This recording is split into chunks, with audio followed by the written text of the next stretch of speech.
What's up there, lagay nyo? It's me again, Alvin Bautista. Exploring Tarlac. For today's vlog guys, naimbitahan tayo ng Whistle Resto Bar dito sa Barangay Santo Domingo, dito sa ETA Sea Arcade. Yan, malapit na malapit lang dito sa McDonald's ng Junction, Capas. Kung gusto pumunta dito guys, open sila ng 6 p.m. until 3 a.m. Monday to Sunday.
Bago natin titikman yung mga sinerve sa atin ni Whistle Resto Bar dito sa Capas, Tarlac guys, check muna natin yung kanilang pinaka-menu. So meron sila mga sineserve dito, yung kanilang mga main course. Tulad ditong nasa lamesa natin, meron tayong crispy pata, of course. Siyempre yung pinaka-favorite natin dito yung tuna pa nga. And meron din silang mga ibang sineserve dito. And after nyo mag-dine-in dito and mag-chill, pwede kayong mag-order ng mga soup nila. Siyempre meron din tayong mga sizzlers tulad ng nasa mesa natin, meron tayong sisig and mga ibang sineserve nila dito. Yan, mga pares, hotdog, corn and tofu. Siyempre guys, di mawawala dyan yung pambalance natin. Meron tayong salad. So, sinerve dito is Caesar salad and meron din silang spicy. Pika-pika, meron din tayong mga pika-pika dito, mga wings. So, yung mga flavors nila, parmesan, salted egg and buffalo. Meron tayong mga fries and cheesy fries and syempre guys, itong kanilang calamares. And sa mga drinks, meron tayong non-alcoholic drinks and of course, yung kanilang mga alcoholic beverages, mga local beers, liquors, and then syempre, nag-serve din sila ng mga towers dito. Yung place guys, no, ganda ng ambience and fresh pa din siya. So, tansya ko kakasya dito mga 50 to 60 packs. And habang ina-enjoy yung mga foods and drinks dito and nag-chill kayo guys, meron silang live band dito on start ng 8 p.m. onwards, Thursday to Sunday. Una natin titikman itong kanilang napakalutong na crispy pata. So, nag-cut na ako kanina. Kaya nilagyan ko na siya ng balat and then yung kanyang laman. So, sausaw muna natin. Dito sa kanyang napakasarap na suka. Napakaraming sibuyas and napakasarap yung timpla ng suka nila kasi titikman ko na siya kanina. Grabe guys, napakasarap ng pagka-marinated ng crispy pata nila. And napaka-juicy din laman.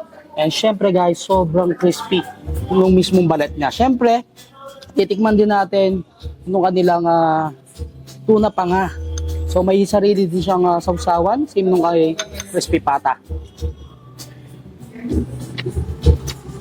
Wow. Tagal-tagal ko na rin hindi nakakatikim ng tuna pa nga. So masarap to. Pag dinner and after nung mag-dinner guys, pwede pa siya pampulutan. Medyo nasuya kayo sa mga pinakain nyo. Ito yung pang-balance natin, yung mga salad. Kaya pala sabi sa akin ng owner, ito yung bestseller nga. Napakasarap and may konting sipa. So kanina, sinimplahan na natin itong ating sisig. So isa sa mga sizzlers na sinaserve nila dito. Cheers! Napakalasa and syempre talagang gusto ko sa mga sisig meron siyang mga tayo talagang malalasahan. Sarap! Last na titikman natin, syempre isa sa mga pika-pika o pampulutan na sinaserve nila dito, yung kanilang calamares. So dip muna natin. Yun.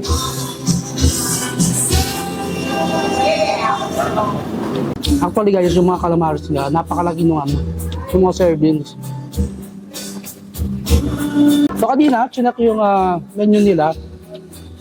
Napaka-affordable ng mga sinaserve nila dito. And napaka-generous ng servings tapos quality pa yung lasa.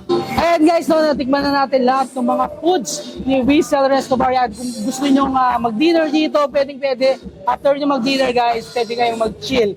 Napakaganda ng place, napaka-relax ng ambience. Kung gusto nyo lang mag-chill-chill, puntahan nyo na to si Whistle Resto Bar dito sa Barangay Santo Domingo, Capas Tarlac. Landmark natin guys, itong Capas Junction. So open sila ng Monday to Sunday, 6 p.m. until 3 a.m. Hanggang dito na lang, don't forget to subscribe, like, comment, and click the notification bell para updated kayo sa lahat ng videos ko. And of course, huwag yung kalimutan i-share ang video to para malaman din ng mga ibang kapasenyos at Tarlakenyos itong si Whistle Resto Bar dito sa Capas Tarlac. So until our next vlog, peace out!